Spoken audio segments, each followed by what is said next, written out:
Now I want to talk to you about just a couple more fears.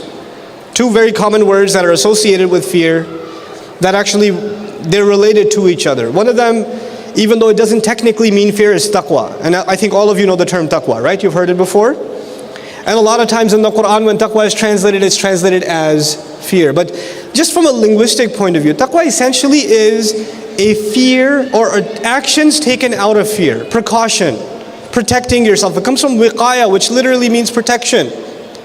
So when you lock the house as you leave, that's taqwa. If you're going on a road trip and you left a couple of lights on purpose, and you set the alarm, or you told the neighbor, or you left the keys with a friend or whatever, all of that's taqwa. In other words, you took proper precaution to not get yourself into trouble. Taqwa is before the fact. Taqwa is before the fact. In other words, you don't want to get yourself into trouble. You don't want to, get a ticket, so you slow down before the red light comes. That's taqwa. In other words, it's a genuinely healthy, logical attitude for someone who knows there's trouble out there. That's what Allah Azza wa Jal wants from us. Just become awake, aware, conscious people. Be aware of your environment.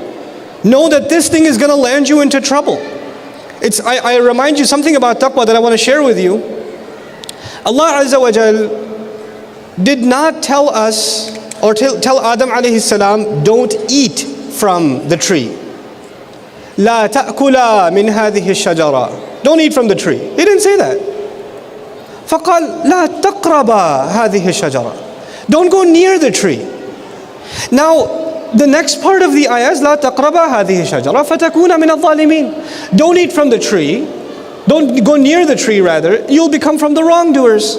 But there's a step in between. Don't go near the tree. If you do go near the tree, as a result, you'll get tempted by the fruit. Then you will eat the fruit. Then a whole bunch of, and then eventually you'll be counted among the wrongdoers. There's a whole process. But as far as Allah is concerned and His knowledge of human nature is concerned, because He knows what He created, He says once you're within the gravitational force, you get close enough, you will get sucked in. So if Adam alayhi salam was told that, you, my brother, cannot say, nah, I can handle myself. I got this. It's not haram, is it? It's just like almost haram. You can't do that. Because now you're within the gravitational field. You have to be afraid of the fences and even beyond. You have to stay out of the neighborhood. You got to stay away. You can't even go near it. This is a very powerful thing Allah taught us. Not just to fear Him, but to fear the things that lead us to sin.